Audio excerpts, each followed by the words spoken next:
सतगुरु रूपी प्यारे साध संगत जी, प्यार और सत्कार से कहना, धन निरंकार जी।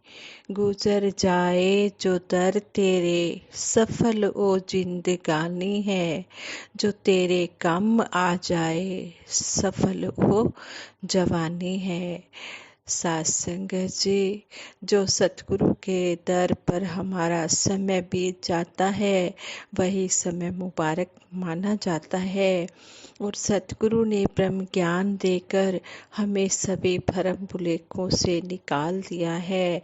अगर हम ब्रह्म ज्ञान लेकर भी भरम भुलेखों में पड़े हुए हैं, तो इसका मतलब यही है कि हमें अभी ज्ञान की समझ ही नहीं आई है। सतगुरु हमें समझाते हैं कि ब्रह्म ज्ञान भक्ति का मूल आधार है। भक्ति ज्ञान और कर्म का मिलन है। भक्ति ही मुक्ति का रास्ता है। भक्ति ही मानव जीवन की सुंदरता है। भक्ति ही शबरी सा भाव है। भक्ति ही मीरा सा प्यार है। भक्ति ही गोपियों का प्यार है और हनुमान जी का समर्पित भाव है। भक्ति भरत का त्याग है और संत कबीर जी का विश्वास है। भक्ति राजा जनक जी का वैराग्य है। सतगुरु बाबा हरदेव सिंह जी महाराज फरमाते हैं, मानव प्रेम के बिना भक्ति हो पाना संभव नहीं है। भक्ति के लिए भगत और भगवान का होना जरूरी है। अगर भगत को भगवान का ही नहीं पता है, तो भक्ति भी संभव नहीं होती। संसार में अनेकों भरम भुलेखे हैं, इन्हें छोड़कर गुरु को खुश करना ही सही भक्ति है। संगत जी कहते हैं, सबका निष्कर्ष यही है कि शुभ या अशुभ कुछ नहीं होता। हमारे जो सही या गलत फैसले होते हैं, वह जीवन की दशा और दिशा ही निर्धारित करते हैं, फिक्स करते हैं। कहते हैं कि वर्तमान युग आधुनिक युग है, विज्ञान और टेक्नोलॉजी पर आधारित है। इसमें पारंपरिक बुराइयां, अंधविश्वास, टोने टोटके, गंडे ताबीज जैसी चीजों का कोई स्थान नहीं है, कोई मजबूरी भी नहीं है। परंतु क्या वास्तव में हमारी सोच बदली है? यह क्वेश्चन परेशान करता है और इससे प्रमाणित भी हो जाता है जब कोई कहे कि आखिर इतने समय में यह सब चल ही रहा है, तो इन्हें ना मानकर क्यों किसी तरह का जोखिम उठाया जाए। नहीं माना और कुछ हो गया तो नुकसान हमें ही तो उठाना पड़ेगा। कहते हैं कि कम अनैतिक तरीके से राजा कहते हैं कि कंस अनैतिक तरीके से राजा बना था। उसके मन में अपराध बोध तो रहता ही होगा। दरबार में जोशी भी होंगे। एक दिन अपना हाथ या कुंडली दिखा दी होगी और राजा को खुश करने के लिए उन्होंने कह दिया होगा कि महाराज कोई खतरा तो नहीं, आप राजा बने रहेंगे। इतने से बात बनती नहीं देखी कि ढेर सारे गिफ्ट मिल सकते हों, इसलिए जोड़ दिया कि वैसे तो कोई दुविधा नहीं, पर हो सकता है कि आपकी बहन देवकी की संतान, और वह भी 8वीं, आपके जीवन के लिए संकट का कारण बन जाए। अब कंस तो राजा था, उसने निश्चित कर लिया कि वह अपनी बहन के किसी भी संतान को जीवित नहीं छोड़ेगा और इस तरह इतना डर गया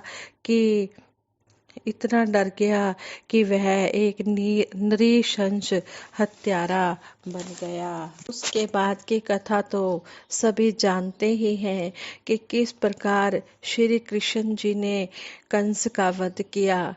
यही नहीं, बाद में अनेक प्रसंग हैं चाहे महाभारत की घटनाएं हो या द्वारिकाधीश बनने के बाद की हुई हो, कहते हैं कि सबका निष्कर्ष यही है कि शुभ या अशुभ कुछ भी नहीं होता।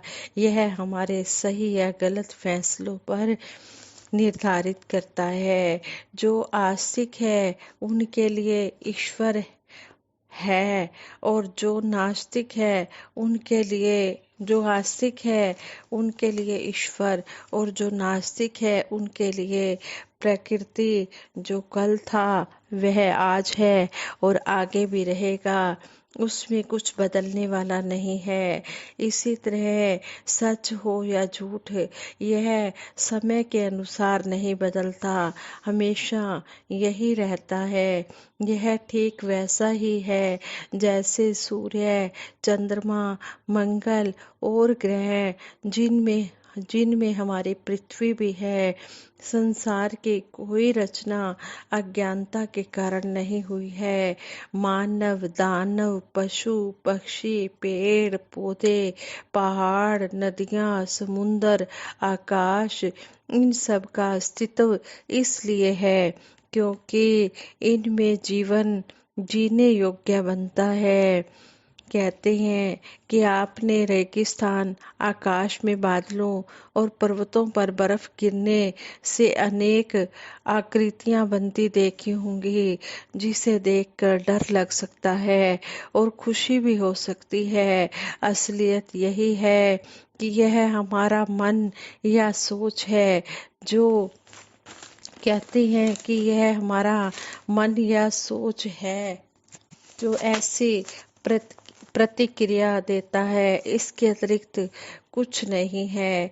सोचिए कि सूर्य या चंद्र ग्रहण पर दान पुण्य करने, खान पान को गलत मानने की प्रथा है। एक सामान्य खगोल क्रिया को लेकर मिथ्या धारणा यानी कि झूठी धारणा पैदा करना कुछ लोगों का व्यापार बन गया है।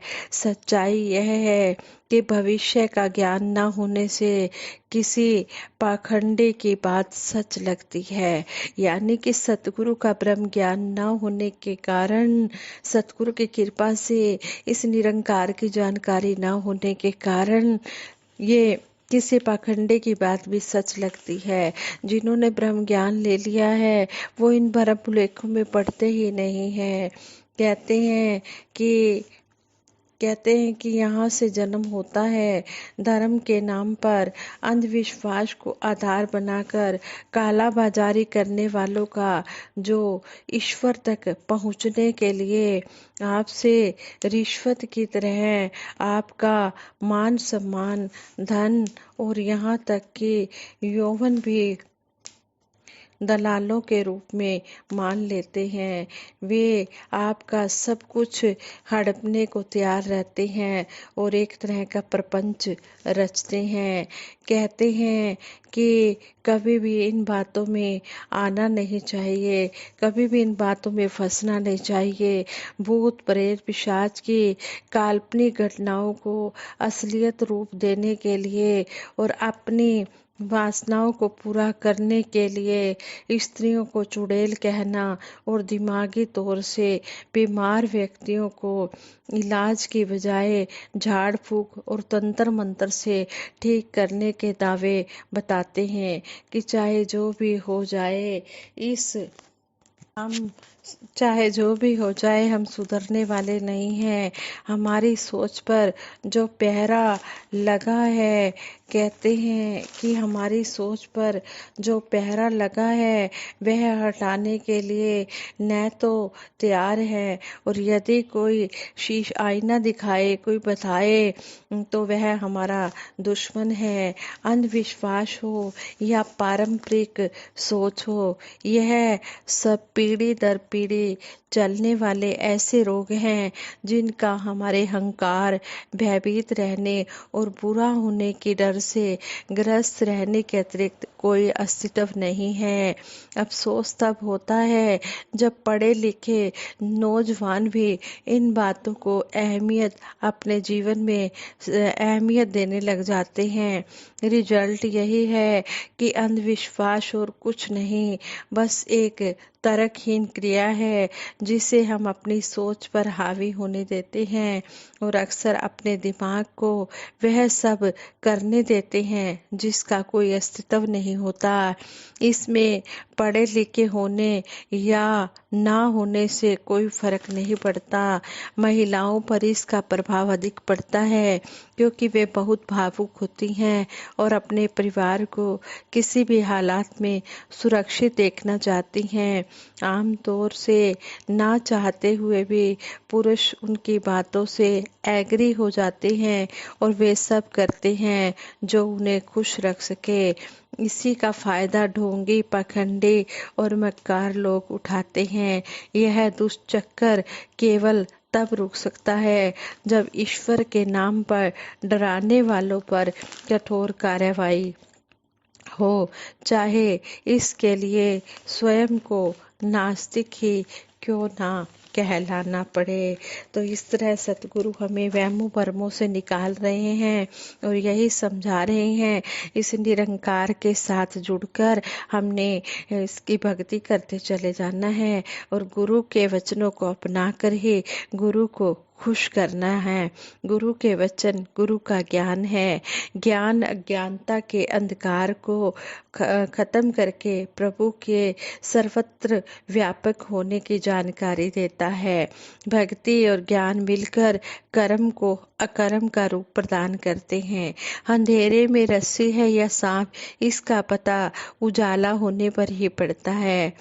इसी प्रकार गुरु ज्ञान का उजाला निर्भय होकर भक्ति के रास्ते पर चलने का रास्ता दिखाता है, वरना वहमों भरमों में फंसकर माया को ही ब्रह्म समझ लिया जाता है। माया की ही पूजा शुरू कर दी जाती है, माया को ही सब कुछ मान लिया जाता है। गुरु का सबसे बड़ा उपकार यही है कि गुरु वहमों भरमों से मुक्ति दिलाकर जीवन मुक्ति की अवस्था प्रदान करता है। इसलिए गुरु की भक्ति ही श्रेष्ठ है। माया मायापति की है। सूरज, चांद, सितारे, धरती, पानी, आग, वायु, जीव, आकाश जैसी सारी उत्तम रचनाएं माया है। आसमान में चमकती लाखों वाट की रोशनी, सैकड़ों किलोमीटर की गति से चलते तूफान, तमाम ग्रहों उपग्रहों को गतिशील रखने वाली ताकतें, ये सभी शक्तियां माया है जो मायापति अर्थात प्रभु के अधीन है। भगत को विश्वास रहता है कि परमात्मा मौन रहकर भी इतना कुछ कर रहा है, यही मुझे चला रहा है। भगत अभिमान रहित होकर अपने सतगुरु को खुश करने की कोशिश करता है। गुरु को खुश करना ही सच्ची भक्ति है। जीवन में ज्ञान भक्ति का बहुत महत्व है। आज मानव अधिक सुख की चाहत में दुखी हुआ जा रहा है। जिधर भी नजर डालें हर एक मनुष्य व्यस्त और मानसिक तनावों से ग्रस्त दिखाई देता है। मानव धन दौलत, जमीन जायदाद, परिवार व भौतिक पदार्थों की ओर जितना दौड़ता है, सुखों से वह उतना ही दूर होता जाता है। इंसान अज्ञानतावश दुखों और रोगों को बढ़ाने वाले रास्ते पर चल रहा है। फिर सुख कैसे मिलेगा? दुख का सीधा संबंध माया से है और सुख का सीधा संबंध परमात्मा से है।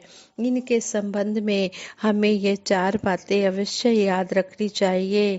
वो यह कि माया में सुख ना था, ना है, ना होगा और ना हो सकता है। भौतिक पदार्थों की इच्छा के परिणाम में दुख पहले भी था, अब भी है, आगे भी होगा और हमेशा होना निश्चित है। परमात्मा के ज्ञान, ध्यान व भक्ति में सुख था, सुख है, होगा और यह हमेशा संभव है। इसमें दुख ना था, ना है, ना होगा और ना कभी इसकी संभावना है। इतनी महत्वपूर्ण है परमात्मा की जानकारी और इसकी भक्ति। बिन देखे यह मन नहीं माने, बिन मन माने प्यार नहीं, प्यार बिना ना भक्ति हो, बिन भक्ति नैया पार नहीं। गुरु दिखाए गुरु मनाए, गुरु ही प्रेम सिखाता है। बिन गुरु भक्ति मूल न होवे, जो करता पछताता है। सतगुरु के चरणों में आकर हरि की जो पहचान करे, अवतार गुरु की कृपा दृष्टि पल भर में कल्याण करे। साथ संगत जी, विचार करते हुए बहुत सी गलतियां हुई होंगी, उन गलतियों के लिए आप जी क्षमा कर देना। आगे के लिए शुद्ध विचार करने की क्षमता बख्शना। साथ संगत जी, प्रेम से कहना, धन निरंकार जी।